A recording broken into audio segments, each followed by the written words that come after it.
Hello, beautiful souls. You are listening to Starfire, Elemental Alchemy and Zodiac Power Podcast. where we are dedicated to transforming lives through the fusion of elemental alchemy and zodiac wisdom.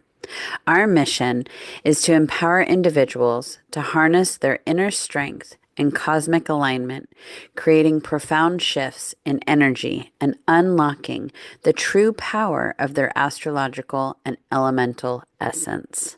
My name is Cami, and I am one of your hosts. And I'm Tracy, your other host. Let's get to it. Okay, here we are with Leo. Oh my goodness. I don't know how many people in your world that are Leos, but I tend to gather them all. Um, and so this little Pisces over here, this like massive water sign, loves me a Leo. And I don't know, some people have a love-hate relationship with them because they can be a little arrogant, is my experience. They can be bossy. They're extremely passionate, and it's all outward, is what I know to be true. It is kind of, they're probably actors. A lot of actors probably are Leos. They want to be the center of the stage. So Perfect. Leo is July 21st to August 20th. Yes. Now, my sister, born August 22nd, has always considered herself a Leo. Always. And even like we got tattoos on our wrist. She's branded Leo. And however, I'm like, I think you might be Virgo. Like you're August 22nd. And she's never struck me as a Leo, but she said she's met this guy one time who's knew all about astrology. He nailed her and was like, you're definitely a Leo. Like it makes sense. This is who you are. And I'm like, you need to look at the whole chart, not just the one sign, but it's August 22nd is Virgo. And even if it was like, on the cusp, like she's looking at Virgo, she's going to be pulled into a lot of that. So I think it would really matter on the timing of that because the 22nd, that is the cusp. Like Uh, I thought that it was the 21st too, but I also am finding that in a lot of uh when I was looking this up, it was saying it was the 22nd. So I think that there's some inconsistencies, or based off of where you're born and where your chart lands, I think that there's some wiggle room in there. But just as anybody that is on a cusp, you are 100% going to embody both things. Like there is not going to be an all or nothing on this. You're I, going to have a lot in your sun sign. Now, I think personally, our our charts make up us who we are as a whole. And so when you are looking at that, yes, you might identify as your sun sign, and it makes a lot of sense to identify as your sun sign, but it's so much more than that. So if she's identifying as a Leo, what I just want to ask because I'm curious as to why she's identifying as that being on the 22nd, and is it just because that's what someone told her, or does she have a lot of those traits of a Leo, which are natural born leaders, dramatic, center of attention, determined, bossy, passionate, loyal, alpha dog, really confident, prideful. Like these are some of the things, some of the words that I see and hear about Leo. Creative. Does she have any of those things? Is I, that in her? I think not necessarily. Not necessarily. I don't see her as someone who feels really comfortable in the spotlight, although she does enjoy, there is underlying parts, I think, of, as we all do, she loves to be validated and she loves to be seen. But I mean, I think I'm like, does that make her a Leo? I mean, I think everybody feels that way. But she is in marketing. She's good at taking a lot of pieces and putting them together, and that's a very Virgo thing. She's very creative. So I'm curious, yeah, if she has more of the Virgo tendencies than the Leo tendencies, but yeah. Probably But both. I'd be interested to see in her chart of like where that actually lies, and does she have other parts of Leo in her chart that are actually supporting that natural born leader kind of and creator, you know? Like, Right. And yeah. honestly, I think I would chalk it up to when we were really young, and anytime she would look at the back of a magazine or something, it would probably say August 22nd, and then Yeah. maybe it's just confirmed later in life. So we've never really had a deep conversation about it, but I think ever since we were young, we would always, read our horoscope. So I think it just was a And how fun is that to have an earth and a fire, or I mean, a water and a fire sign for you two? Like that can be really great. That's an incredible dynamic, right? It can be really incredible when you have both of those polarities. I have a lot of Leos in my life, and most of them are incredibly fiery. And I am water. Our blood our boils, water oils, and they get a burnt. physical burn.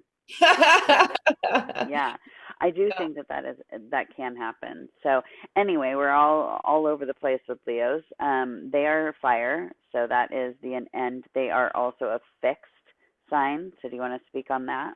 That's right. They're fixed fire because we are in the middle of the month or in middle of the season.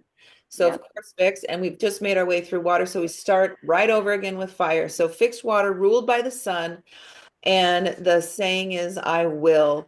And of course, it's represented with the lion. It is more masculine, moving out of darkness. It's the fifth house, which I'll let you talk more of. But what I was thinking earlier with Leo and everything is this fixed fire. So the fixed element is how do I embody? How do I embody? And what I always kind of remember like fire desire. Like fire is that which we desire, our willpower. Like when we want something, and I was thinking this morning, when we say things like, "Oh my God, I love it," that's our water talking. I love it. It's our water. Oh my God, that's perfect. That's total air, right? That is perfect. Well, when we say things like, "Oh my gosh," um, what was the other one? I have to have it. That's a very earth. I feel like very earth, right? I have to have that. That is the missing piece. But when it's the fire, it's I need that. And you don't even know why. There is no reason. It is just desire and it's not rational and it might not have an emotion tied to it and you might not be practical or even feasible, but that desire is there, and that's how I represent what fire is. And so Mm. to embody that, I think about like tantric stuff of like being ready to burst and taking that energy and bringing it back in for yourself, and thinking about a lion, thinking about how powerful lions are, the pride of lions, and yet they just freaking prance slowly around, don't they? Like it's such a contained, controlled power. And so when Leos are on their game, they are incredible leaders. They lift us up by them shining on us. And so they can be great. But when you start adding other things in there, man, it can get a little cray cray. And I do have one very special Leo in my life, but other than that, and my sister, I wasn't even talking about I love my sister. I love my sister. But I think those are the only two Leos that I have. It's not a common relationship for me. I think they stress me out. They're like too loud. They're too much. I get embarrassed. I'm like, oh my God, people are looking at us kind of thing. But then I like the challenge as well to be put in those situations to go, what is it within me who feels like I'm going to be judged when I'm not even the person doing this action? We have a very special triple Leo in our lives that can be an instigator for us to move forward. She's our biggest cheerleader, Yes. right? Yes. Um, Yes. and she can also overpower a room. And Yes. she is learning how to contain her overpoweredness so that she doesn't intimidate other people. And so she's a beautiful example of uh, someone that can like take an action very quickly, who can make a decision and do really big things. And this little water sign here is like, slow down, please. But she can be a lot for a lot of people. And that's also the other part of that. What I've learned with Leos is that they feel a lot of times that they are too much.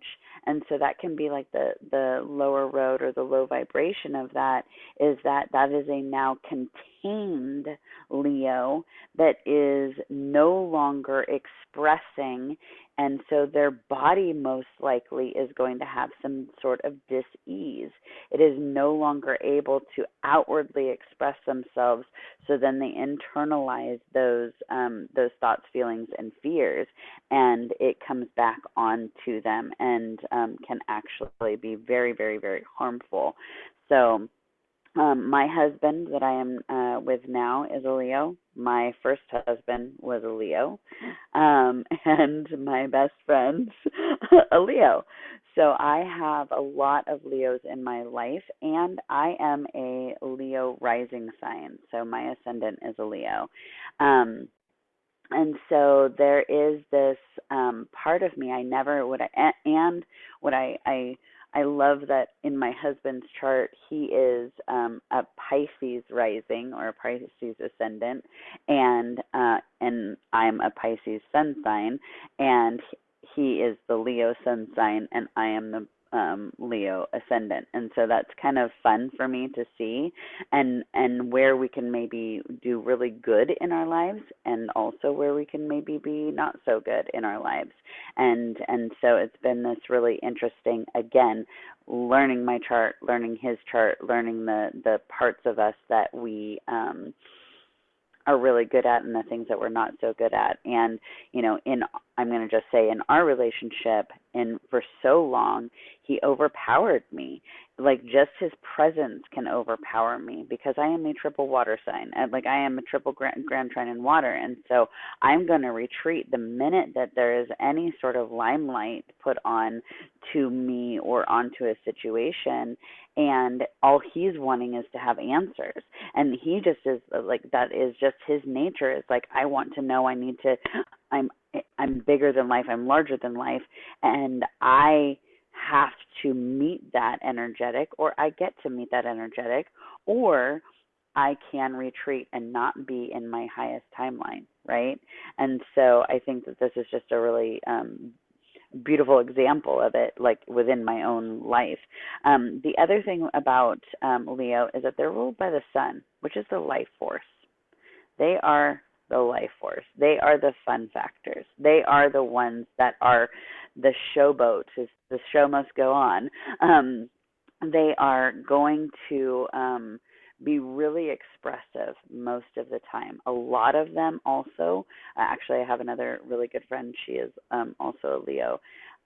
She's the one that I've always said that I'm connected in my solar plexus. My belly button and her belly button are connected.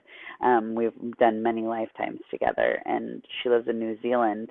And I'm like, every time there's something that's going on with her, I feel her. And same with her, like, we have this just incredible connection. But she's also a Leo. And they have manes. Most of them have really long manes, and it's just so cool to see and identify with the different signs that people are.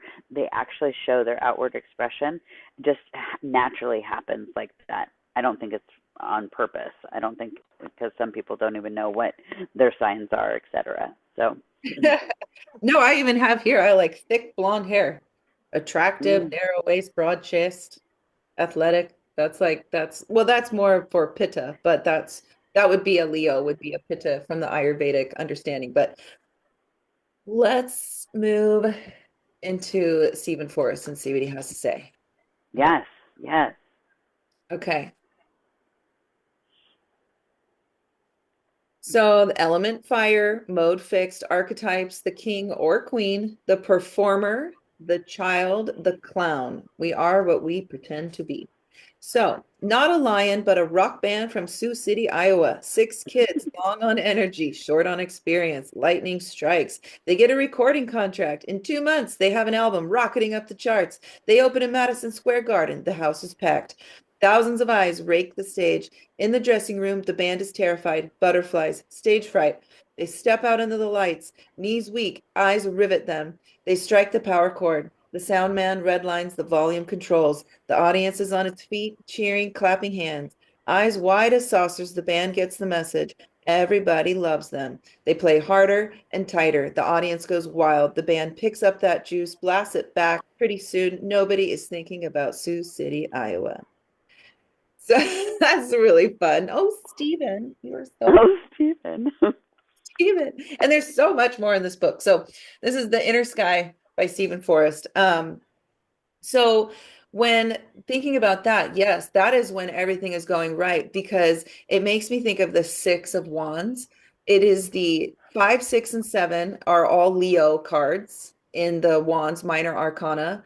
And and we'll talk about the major arcana in a sec, but the Six of Wands particularly is Jupiter in Leo.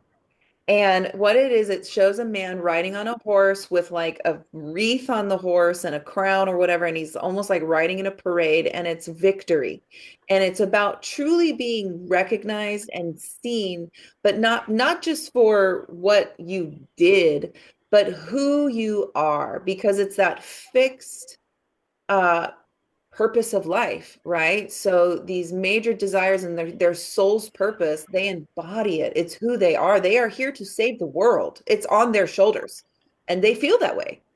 And that's why they have to go out and perform and they have to give. And, you think about performing as such a bleeding heart game, not for Leos, it's the name of the game. They're like, no, like you're gonna need this, it is their purpose in life is who they are because they are that fixed fire. And so to then be seen for that and to be successful in that, that is so what that little Stephen Forrest story was, being on a band. And even though it's scary and even though it's crazy, it's like you are in your element and people are recognizing you for it. If we go to the 5 just beforehand, and I love the wands tell a story so much about our relationships. It's a very much a relationshipy type of ride. The 5, it looks like 5 people trying to like build a house and they've all got their wands, but it looks like nobody's paying like following the same book instructions. And I like to call this card too many cooks. Too many cooks because it's like there's so many people giving ideas. This is Saturn in Leo. So now Oh. a Leo is all about going out, and this is holding them down. But I love 5s because in understanding the minor arcana, we use something called the mountain metaphor, and the ace through 10 walks you through, hiking a mountain, and 6 is being right on top. So that 5 is just before you get there. And so I always tell people there's a bittersweet with the 5s. It's strife. It's hard. 5s are hard. It's a strain. And that's what this card is called, strife. Mm. 5s in general are a strain, but I always like to say you're almost to the top of the mountain. So it's not all bad here. And the thing that's not all bad in this is that the 5 of Wands is talking about a lot of people having opinions about what your life should be. And all those people love you.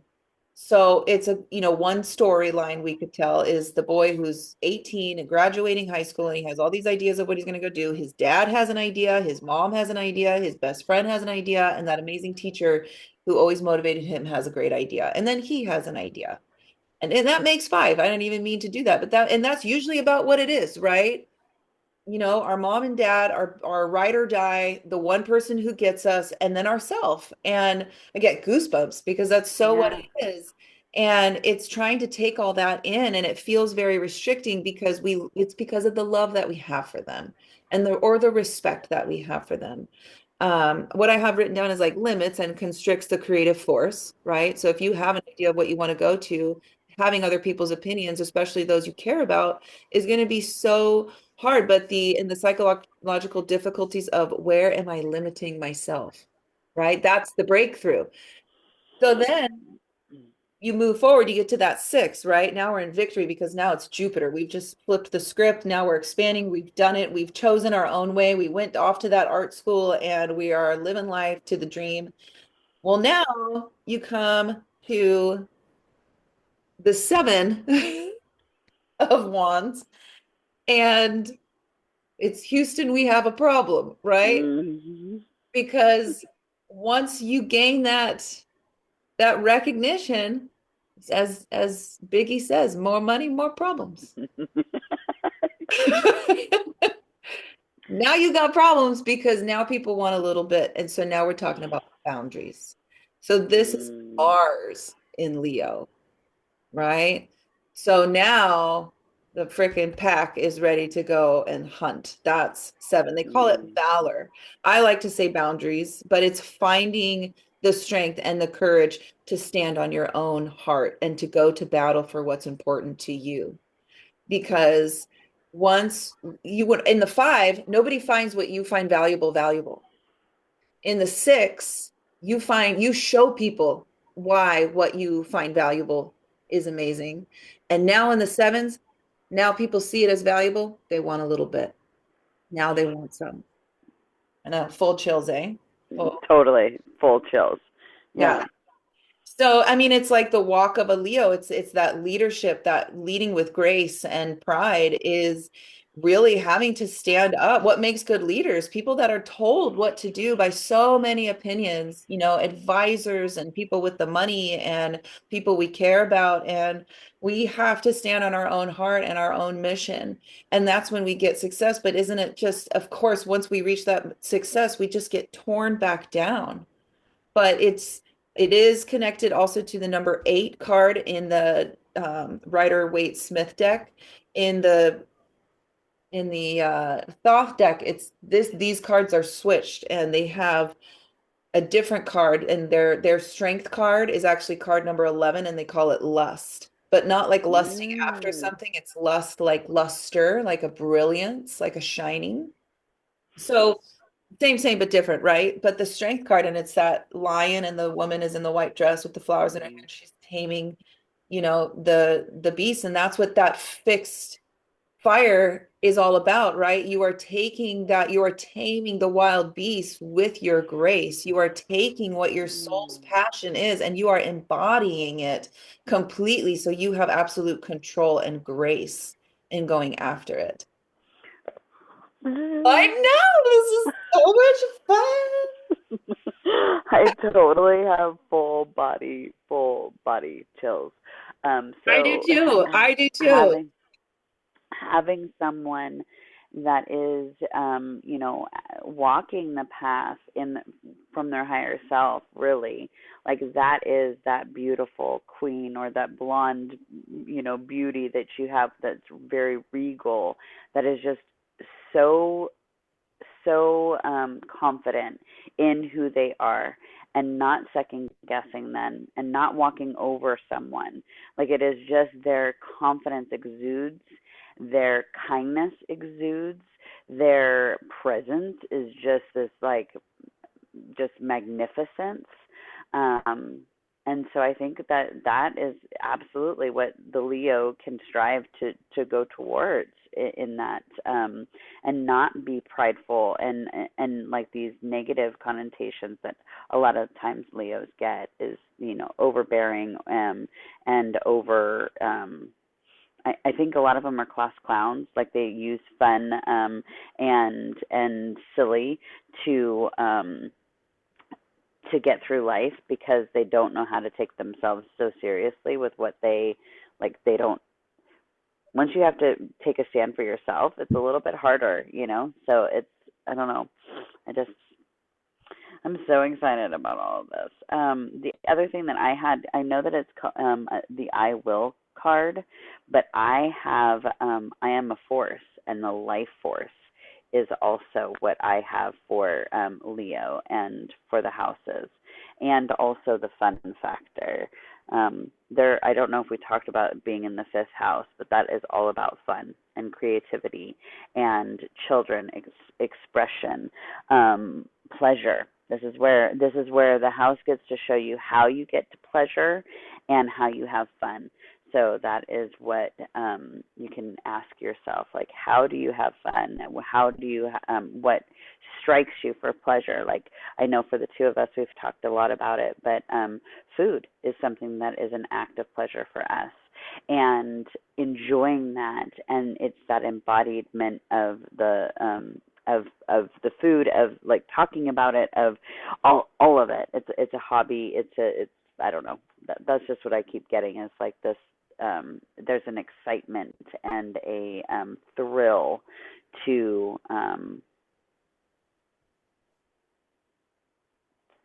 what excites you when for pleasure, what is lighting you up so that you can receive the next thing. Like, that's, I don't know, that's what I Yes. keep getting.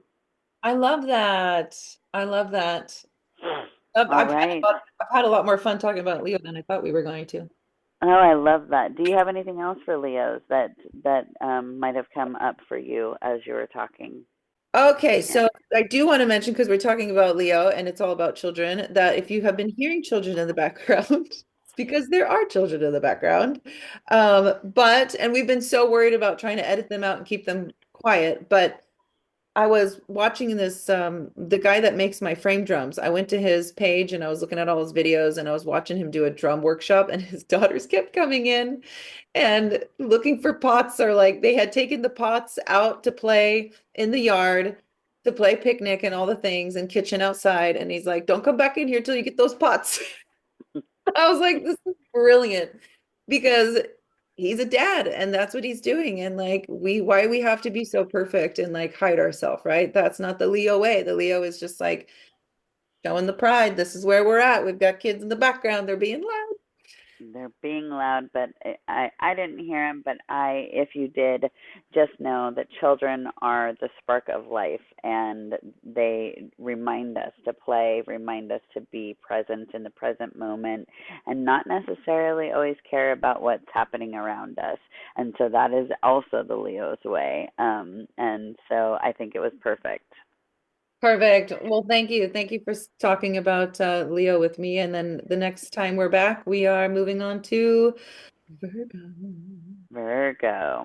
Okay. It's our opposition. So the two of us being in Pisces, our Right. opposite is going to be Virgo. So it is going to be an interesting one. Can't wait. Thank you again, everyone who has been listening, who's been following along. We really appreciate all of your time, energy, and effort that you are taking to learn more about the signs, the houses, the planets, and the tarot that goes along with it.